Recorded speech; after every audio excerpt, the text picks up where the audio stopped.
Cuties అందరు ఎలా ఉన్నారు? ఒక్కొక్కరొక్క కోడి కూర ఎలా చేసుకుందామో చూద్దాం.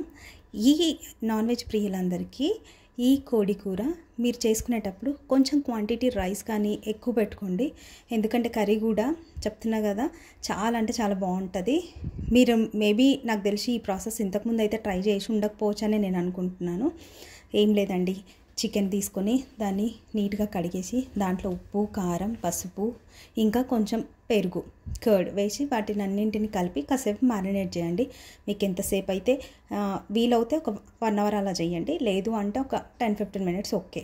దాని తర్వాత మ్యారినేట్ చేసిన తర్వాత దీనికోసం ఒక మసాలా ప్రిపేర్ చేసుకుందాం. ఇదే మెయిన్ అండి, ఇది కరెక్ట్గా చేసుకుంటే టేస్ట్ అనేది చాలా బాగా వస్తుంది. దానికోసం ఏంటంటే గసగసాలు, ఇంకా బాదం పలుకులు అండ్ సన్ఫ్లవర్ సీడ్స్, మీకు దొరికితే మస్క్ మెలన్ సీడ్స్ ఇంకా వాటర్ మెలన్ సీడ్స్ కూడా యాడ్ చేసుకోవచ్చు. దొరకలేదంటే నా దగ్గర కూడా లేవు, సో నేను ఓన్లీ సన్ఫ్లవర్ సీడ్స్ మాత్రమే వేసాను. వాటన్నింటిని నానబెట్టుకోవాలి. వాటిని కూడా ఒక హాఫ్ అన్ అవర్ 1 అవర్ అలా నానబెట్టుకోవాలి. తర్వాత ఆనియన్స్, టమాటోస్ అండ్ కొంచెం అల్లం వెల్లుల్లి పేస్ట్ వేసాను నేనైతే. అల్లం వెల్లుల్లి మీ దగ్గర ఓన్లీ అల్లం వెల్లుల్లి సపరేట్ ఉందనుకోండి, అల్లం సపరేట్ వెల్లుల్లి సపరేట్ అలా వేసుకోవచ్చు. అండ్ నేను నా దగ్గర లేదు కాబట్టి పేస్ట్ చేస్తాను. ఇంకా కొత్తిమీర, ఇంకా పుదీనా, వీటన్నింటిని కూడా బాగా మనం కలుపుకొని కొంచెం సేపు ఉడికించుకోండి వాటన్నింటిని. అది ఫ్రై అయిపోయిన తర్వాత అవి చల్లారిన తర్వాత ముందు మనం నానబెట్టుకున్నవి ఉన్నాయి కదండి, అది ఇంకా ఇప్పుడు ఫ్రై చేసుకున్న ఇది 2 కలిసి మిక్స్ చేసుకోవాలన్నమాట. ఆ మిక్స్ ఇది మెయిన్ అండి.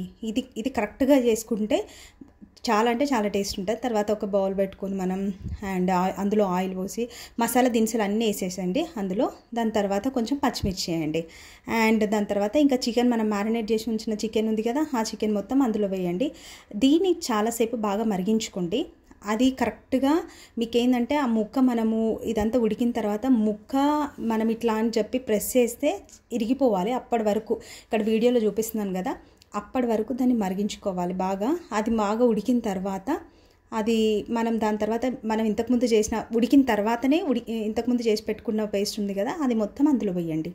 అది వేసి కలిపి ఇది బాగా ఇవి 2 కలిసి మంచిగా ఉడకాలండి. ఉడికితేనే టేస్ట్ అన్నది, ఎందుకంటే ఈ ఫ్లేవర్ అంతా ముక్కలకు పడుతుంది అండ్ కర్రీ కూడా టేస్ట్ అన్నది చాలా స్పెషల్గా ఉంటుంది. ఇదంతా అయిన తర్వాత మీరు ఇది మొత్తం మీకు ఆయిల్ పైకి వచ్చే వరకు ఉడికించండి. దాని తర్వాత మీకు కావాలంటే దాంట్లో వాటర్ మిక్స్ చేసుకోవచ్చు, లేదు అంటే ఇలానే తినేయచ్చు. కొంతమందికి గ్రేవీ ఎక్కువ కావాలనిపిస్తుంది, కొంతమందికి ఇంత చాలు అనిపిస్తుంది. సో అది మీకు నచ్చితే కొంచెం వాటర్ యాడ్ చేసుకోండి, లేదు అంటే ఇలానే తినేయచ్చు. నేను ఏదైనా ప్రతిదీ నేను టేస్ట్ చేశాక మీకు చెప్తున్నాను కదా, ఇదైతే మా ఇంట్లో అండ్ మా అత్తగారి ఇంట్లో చాలా ఫేవరెట్ ఇది.